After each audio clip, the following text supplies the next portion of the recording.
नमस्कार जय जगन्नाथ। आज शिशु दिवस मुझे कहवाक चाहती। नमस्कार। सुसम्मान्य सभापति महोदय, ज्ञान गुण गरियान तथा नीति आदर्श गढ़ा मोर पादपूज्यर गुरुजी और गुरुमा वृंद एवं एठारे उपस्थित विज्ञ विचारक मंडली एवं श्रोता मंडली एवं मोर छोट बड़ भाई भण एवं मोर सहपाठीगण, आज 14 नवेम्बर जवाहरलाल नेहरू का जन्मदिन। यही दिन को आम्भे मैंने शिशु दिवस पालन कर कारण से शिशु मान बहुत भल पाते से शिशु मान सहित बहुत भल पाते। आज पवित्र सभार मत कि सुजोग मिलता मुझे धन्यवाद करुच्ची। 1899 मसीहा नवेम्बर मास 14 तारिख में आह्लाबाद आनंद भवन से जन्म ग्रहण करते। नेहरू का बाल्य जीवन प्राचुर्य ऐश्वर्य मध्य अतिबाहित होता।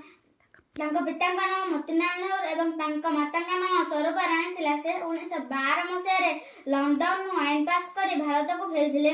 गांधीजी नेतृत्व में से स्वाधीनता संग्राम आंदोलन में बहुत थर कारावरण करते।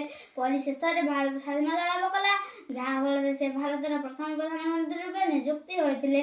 दीर्घ 17 वर्ष काल भारत प्रथम प्रधानमंत्री रूपे दायित्व ग्रहण कर सारा विश्व में भारत सम्मान को वृद्धि करते। शिशु मैंने होती देशर शक्ति और प्रगतिर सूत्रधारा। से भविष्य में देशर नागरिक और कर्णधार रूप में प्रतीयमान होती। स्वास्थ्य सुस्थ निरोग रहा आवश्यक। से नेहरू सर्वदा शिशु मान उन्नति परिकल्पना करते। सर्वांगीन उन्नति में से सचेष्टित थे। मतरे यदि शैशव काल शिशु मान आदर्श शिक्षा प्रदान कर तेज से जड़े जड़े सुनागरिक हो पारि था। शिशु मान प्रतिभा को परिप्रकाश करने आदर्श शिक्षा उत्तम परिवेश आवश्यक। से मातृजाति को सुशिक्षित करागले शिशु मान स्वास्थ्य प्रति उचित दृष्टि रखिए, जहाँफल से शिक्षा आड़ को अग्रसर हो पारे।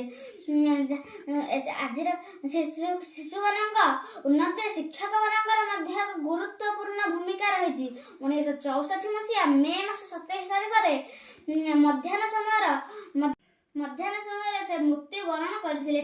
मृत्यु विश्व कांति उठिला कारण से शिशु मान बहुत भल पाते। शिशु मान सहित शिशु मान श्रद्धार सह चाचा नेहरू बोली डाकुले कारण से जीवन काल में केबे भी शिशु मान घृण्य नजर देखी नथिले। वक्तव्य जय हिंद जय भारत। मोर भूल थे मत क्षमा करेंगे। आदि मो भिडियोटा आपको भल लगे लाइक शेयर और सब्सक्राइब करेंगे। नमस्कार।